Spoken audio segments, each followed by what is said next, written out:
Salutations, bienvenue dans J'ai adoré mes épisode 1. Avant toute chose, évidemment, je vous invite à regarder l'épisode 0 qui vous expliquera rapidement toutes les informations que vous avez à l'écran. Comme vous pouvez le voir, je ne filme pas avec mon téléphone portable au final, je filme avec une caméra HD, donc normalement la qualité est plutôt pas mal, mais comme vous pouvez le voir, je ne rentre pas complètement dans le cadre que j'avais prévu. Ça, c'est des détails techniques, normalement dans les prochains épisodes. Si j'ai trouvé quelque chose, ça devrait être réglé et ça sera beaucoup plus classe en tout cas. C'est l'été, on est le 4 août, oui c'est ça, le 4 août je vérifie. Il fait super chaud, c'est horrible. Et je me suis quand même vêtu de mon magnifique t-shirt Mirai Nikki comme vous pouvez le voir. J'ai également celui-là, t-shirt Mirai Nikki, donc c'est un t-shirt, je vous le montre parce qu'il a eu beaucoup de succès quand je l'avais mis à ma dernière convention. Beaucoup de personnes m'ont demandé où est-ce que je l'avais acheté. J'ai essayé de chercher un lien sur internet. Malheureusement, je l'ai pas trouvé. Donc, si jamais je le trouve, il sera en description si ça vous intéresse. Le rouge, celui-là, il est assez simple à trouver. Donc, normalement, il ne devrait pas y avoir de soucis. Donc, on est parti pour ma première critique. Je vais faire des cuts point par point afin de pas me perdre et pas m'éterniser. Chose que je suis déjà en train de faire. Alors, commençons avec le point numéro 1, et c'est pour moi le point le plus négatif de l'animé. Je vous précise que je n'ai pas lu les tomes, je n'ai pas vu le drama, ça m'intéresse pas vraiment. Mais pour moi, en tout cas, dans l'animé, le rythme est vraiment très rapide, et je trouve que, en tout cas, les 5 voire 10 premiers épisodes, on est vraiment dans la course, mais constamment quoi. Comme si l'auteur avait tel nombre d'épisodes et devait caler son histoire entièrement dans tel nombre d'épisodes ou dans tel nombre de tomes pour les mangas. Et j'ai cherché sur internet, j'ai vu une information qui peut confirmer ce fait. Et je trouve que c'est dommage, en tout cas pour ma part, je trouve que ça aurait été vraiment très intéressant de rallonger un petit peu l'animé de 5 voire 10 épisodes, afin tout simplement de ralentir le rythme et de prendre plus le temps d'introduire le monde où est-ce que les personnages vivent, les caractères des personnages, afin de grandifier les personnages, de savoir plus de choses sur eux. Il y a certains personnages qui restent quand même très flous. Après je pense que c'est un choix artistique, mais voilà, pour ma part, je pense que ça aurait été vraiment intéressant de rallonger un petit peu l'animé. Je sais pas du tout comment ça se passe dans les mangas, si jamais vous les avez lus. Je suis intéressé de savoir si c'est aussi rapide ou non. Alors le point numéro 2, c'est dans la continuité du 1. Je vais pas trop me répéter, hein. Enfin je vais... normalement ça devrait aller. Donc le point numéro 2, c'est vraiment le fait d'introduire un personnage assez important, un personnage quand même avec un téléphone des journaux du futur. Et ce personnage est introduit, par exemple le tueur en série, il est introduit à l'épisode 1. À la fin de l'épisode 1, il meurt. Je trouve ça vraiment dommage, en tout cas pour le tueur en série.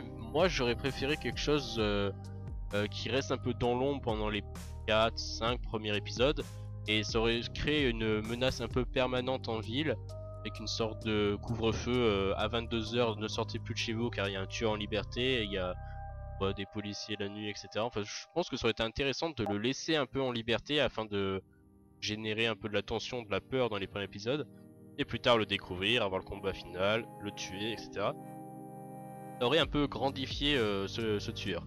Au final on sait très peu de choses sur lui parce que tout simplement, encore une fois, on n'a pas le temps, ça va trop vite. Il est là, il arrive, il fait ah je vais tuer des gens, et hop il meurt à l'épisode à la fin du même épisode. Voilà, ça c'est quelque chose qui m'a vraiment pas plu. C'est pareil pour l'Oracle, un personnage que j'ai vraiment bien aimé. Personnage super torturé, ça monte crescendo dans l'horreur, toujours plus, jusqu'à un sommet assez gigantesque. Et une fois qu'on a découvert, après on va parler, on a découvert toute l'horreur que ce personnage a vécu, ben elle meurt. Pourquoi nous avoir raconté autant de choses horribles pour au final avoir juste un mort un peu triste, on reste un peu sur notre fin quoi, je sais pas, on nous a introduit pendant tout l'épisode un personnage intéressant et hop il est mort direct après. Voilà, c'est dommage. Pour le tueur, j'ai un exemple là pour le faire vivre un peu plus longtemps. Pour l'oracle par contre, je sais pas trop comment ça aurait vraiment été intéressant de la faire vivre un peu plus longtemps. Là j'ai pas d'argument dans ce sens là malheureusement, mais je pense que ça aurait été intéressant de la faire vivre au moins 2-3 épisodes quoi. Je demande pas 10 épisodes sur l'oracle non plus, je ne vais pas abuser. Mais voilà, il y a des personnages vraiment sont en fait qui sont dans des cases afin de dire ok, j'ai utilisé ce personnage pour faire en sorte que l'audience, donc le spectateur ou la personne qui lit les mangas, découvre tel point, tel pouvoir sur Yono, tel pouvoir sur Yuki, etc. En fait, ce sont des personnages qui servent juste à introduire des choses de l'histoire. Et c'est dommage parce que ce personnage qui sert juste d'objet et d'outil, bah moi j'ai envie de le connaître, j'ai envie de savoir des choses sur lui. Donc voilà, pour moi c'est un peu, c'est un point négatif, même si évidemment c'est un choix de l'auteur. Troisième point, un point qui est vraiment pour ma part très bizarre. Je trouve que Yuki en fait prend très vite une place importante, prend très vite limite goût au jeu auquel il est en train de jouer. Pourtant c'est un jeu où il faut s'entretuer, hein. À la fin c'est comme Koh Lanta, à la fin il ne restera qu'un. Et en fait pourquoi? Parce que au début bah, il est en fuite permanente, les gens essaient de le tuer, donc lui c'est juste un pauvre collégien ou lycéen, je ne sais plus, va se faire tuer quoi. Il est en fuite permanente et très vite il prend une place vraiment plus importante dans l'histoire. C'est le personnage principal, vous allez me dire, mais moi je parle vraiment dans sa manière d'être, sa manière de penser. On s'en fout que ce soit un personnage principal. Et en fait il n'a aucune motivation à gagner ce jeu, à devenir un dieu. Il n'a aucune motivation. La motivation vient beaucoup plus tard avec le drame qui se passe avec ses parents. Et avant il n'a aucune motivation, donc pourquoi il ne resterait pas tout simplement enfermé chez lui pissant dessus que des gens à le tuer quoi? Non, parce qu'il est quand même actif dans ce jeu alors qu'il n'a aucune motivation pendant une bonne partie de l'animé.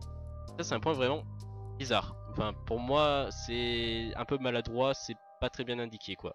Alors le point numéro 4 justement c'est le drame qui se déroule donc avec les parents de Yuki.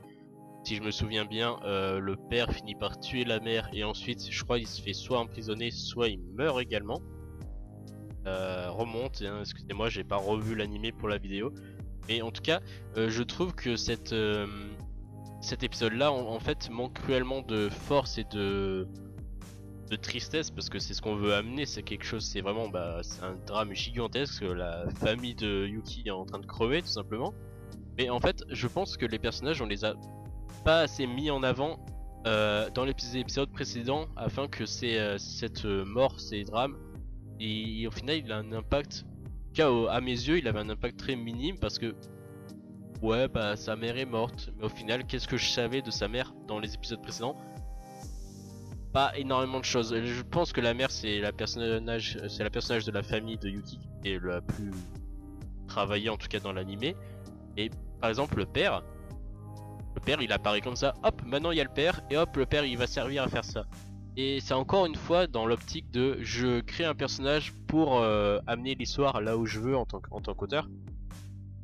Et le père vraiment il apparaît de nulle part, et si le père on l'aurait vu, on aurait eu plus d'informations sur lui, on aurait vu Yuki passer des moments avec lui, manger ou je ne sais pas, et bah ce meurtre, tout ce qui arrive à l'épisode lequel l'épisode où la mère meurt, et bien ça aurait été vraiment plus violent, plus dramatique, plus fort, et c'est vraiment ce que l'auteur voulait. Et là il voulait un moment très fort, très triste, très dramatique, et au final en tout cas pour ma part ça n'a pas très bien marché quoi. Enfin je me dis que c'était vraiment dommage, que ça aurait pu être beaucoup plus puissant. Et voilà, je vous explique pour ma part en tout cas pourquoi ça n'a pas si bien marché que ça. Point numéro 5, dans l'épisode 1 c'est super évident, Yuki c'est un dieu des fléchettes, il y en a partout dans sa chambre, les fléchettes c'est limite si elles clignotent comme dans un jeu vidéo en mode c'est un objet que tu peux ramasser, il va servir plus tard, clin d'œil, il va servir plus tard, enfin vraiment ça appuie à mort là-dessus. Et au final les fléchettes n'ont pas une utilité si grande que ça dans l'anime, en tout cas quand on le regarde dans la globalité. On l'utilise un petit peu au début, on l'utilise un peu vers la fin, et au final en tout cas dans l'épisode 1 on accentue vraiment à mort là-dessus, et au final c'est pas si que ça. Donc je trouve que c'est pas un point vraiment négatif, mais c'est quelque chose de maladroit. Point numéro 6, un point complètement what the fuck, la mère de Yuki elle adopte un enfant. Donc je suppose que quand on adopte un enfant c'est vraiment notre centre d'attention, on va limite vivre, on va utiliser toutes nos ressources pour cet enfant. Dans le même épisode, l'enfant disparaît. La mère de Kiteru, elle en a rien à foutre. Elle fait: oh, mon enfant est disparu. Bon bah, je vais aller au cinéma moi. Mais sincèrement, c'est limite ce qui se passe dans l'épisode.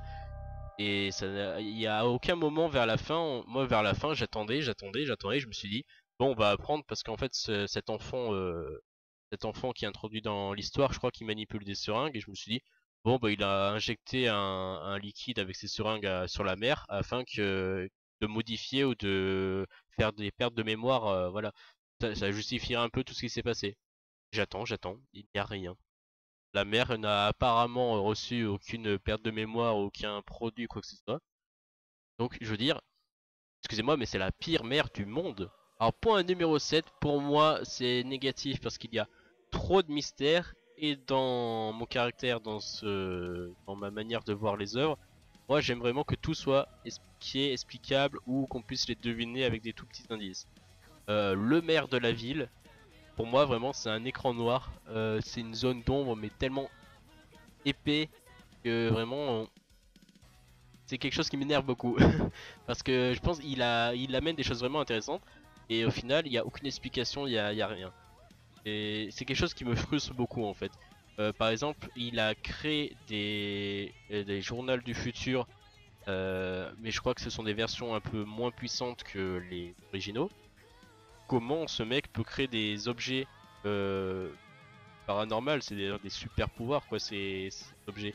Comment on peut créer industriellement ça? Parce que vraiment, l'univers, à part le fait qu'il y a le conseil avec le dieu, c'est un univers quand même très réaliste, hein, comme si ça se passait vraiment dans notre monde. Alors comment on peut créer des telles armes quoi? C'est fou. Ensuite, je crois que même avant le début du jeu, le maire connaissait Duz. Je crois que c'est Duz. C'est le nom du dieu celui qui mène la danse, c'est celui qui a organisé le jeu. Comment le maire d'une ville peut connaître Dieu en personne, quoi? C'est vraiment très spécial, très bizarre. Y a pas d'explication et on refuse de nous les donner. Et voilà, c'est quelque chose qui me frustre vraiment beaucoup. Personnellement, voilà, j'aime tout savoir et ce maire, bah, c'est complètement l'opposé de ce que j'aime. Pour moi, c'est pas un point négatif, mais je vais le mettre quand même parce que on va dire que c'est un peu spécial. Pour moi, c'est le final. Le fait qu'à la fin, on nous dise: ok, en fait, depuis le début, vous êtes dans l'univers A, et en fait, c'est l'univers B, C, D, F. Et en fait, pour moi, c'est vraiment. Ça sort de nulle part, en fait. C'est pour ça que je le rajoute en point négatif. Mais pour moi, ça rajoute vraiment de la force au fait que, boum, d'un coup, on découvre ça. C'est comme si, en gros, l'animé était comme ça, et avec les univers parallèles, tout explose, tout devient exponentiellement. Ouais, ça devient vraiment, ça prend une ampleur vraiment mais gigantesque. Et moi personnellement j'ai adoré le final. C'était vraiment super. J'ai enchaîné les épisodes à une vitesse assez folle. Je pense que j'ai regardé l'œuvre entière en moins d'une semaine, hein, très facilement. J'ai peut-être 3 jours, je sais plus, mais en tout cas j'avais vraiment bouffé les épisodes à la chaîne. Et donc pour moi c'est très positif, mais je le mets quand même dans le point négatif parce que ça sort un peu de nulle part. Il y a quelque chose quand même qui peut mettre la puce à l'oreille, hein, c'est l'histoire avec Yuno, toute l'enquête où en fait elle s'est tuée elle-même en venant de notre univers. Mais en fait ça reste tellement flou que personnellement, en tout cas je suis peut-être con, mais personnellement le fait d'ouvrir des univers parallèles, je l'avais pas du tout vu venir. Pour moi, l'histoire avec Yuno c'était peut-être un pouvoir un peu mystérieux qu'elle avait ou quelque chose. Enfin je pensais pas que ça avait une ampleur aussi gigantesque et j'ai trouvé ça vraiment génial. Je sais pas si vous en rappelez, parce que moi personnellement, juste en regardant l'œuvre, j'avais déjà oublié cette scène. Mais en gros, épisode 1, la première scène, c'est Yuno qui tue quelqu'un, et plus tard on apprendra qu'elle tuera ses parents et elle-même dans notre univers. Et en fait, au moment du reveal, du fait qu'on apprend que Yuno a tué Yuno, j'avais complètement oublié cette première scène de l'épisode 1. Donc je pense peut-être niveau timing c'est trop vieux, ou alors cette scène on l'a peut-être pas assez rappelé, je sais pas, mais en tout cas il y avait moyen d'améliorer la chose. Et donc mon dernier point, le point numéro 9, pour moi il y a des personnages ici, il y a des personnages là, donc voilà, c'est très inégal. Je pense évidemment à Madame et à Yuno qui sont vraiment pour moi au sommet, leur caractère, leur pouvoir, enfin tout marche super bien. Vraiment, c'est génial. L'enquête avec Yuno, c'est tellement intéressant. On a tellement envie de savoir quelles sont les réponses en fait. Ce personnage est tellement mystérieux. Euh, Numéro 9, elle est superbe aussi. Le rapport qu'elle a à toujours fuir ses problèmes, etc. Ça la rend vraiment super humaine et c'est vraiment génial. On apprend vraiment à l'aimer au début. On se dit, oula, celle-là, c'est un méchant lambda qui est un peu habillé bizarrement. Et au final, au fur et à mesure des épisodes, enfin, moi personnellement, j'ai vraiment appris à aimer ce personnage. Et au final, bah, c'est mon personnage préféré. Elle est vraiment géniale. Et il y a des personnages comme, je ne connais pas son nom. C'est un habillé tout en noir avec un masque. Et je le trouve tellement inexistant, inutile et chiant. Il sert juste à apporter un peu d'humour, mais au final, vraiment, il sert à rien, le pauvre. Alors qu'à côté, on a des personnages qui sont au sommet. Voilà, c'est très spécial. Et dans la continuité de ce point 9, il y a également quelque chose qui est pas vraiment négatif. Je pense que c'est un choix, et c'est un choix plutôt intéressant. C'est que le personnage principal, là, c'est un peu un faiblard, quoi. Et on va dire qu'il est un peu au milieu du lot. Mais c'est intéressant que le personnage soit un peu faible et que du coup il a besoin d'alliés pour monter l'échelon, on va dire. Parce qu'au final, dans les shonen par exemple, on va parler, je sais pas, de One Piece. Bon, Luffy il baisse tout le monde, il baisse tout le monde, il baisse tout le monde. Voilà, donc vraiment ça c'était intéressant que de voir au final, en plus il y a le fait de le couple qui se crée, bah au final bah, c'est la fille qui va sauver le mec et ça change un peu des clichés Mario il faut aller sauver la princesse. Voilà, au moins là c'est la fille qui est badass et c'est la fille qui doit sauver le mec qui est un peu une victime. Donc pour moi c'est pas vraiment négatif mais je le laisse quand même là-dedans parce que 9 points c'est pas mal, même si 8 c'est mon chiffre préféré. Merci beaucoup d'avoir suivi l'épisode. Je vous invite évidemment à laisser des commentaires, c'est ce qui est le plus important. Laissez un like si vous avez aimé. Et vu que vous avez regardé l'épisode jusque bout, vous allez savoir sur quoi sera l'épisode. じゃあなんかフランス語喋ってみてください。アナル。知ってた。アナールはアムールの最上形でとっても愛してるって意味なんで。出た。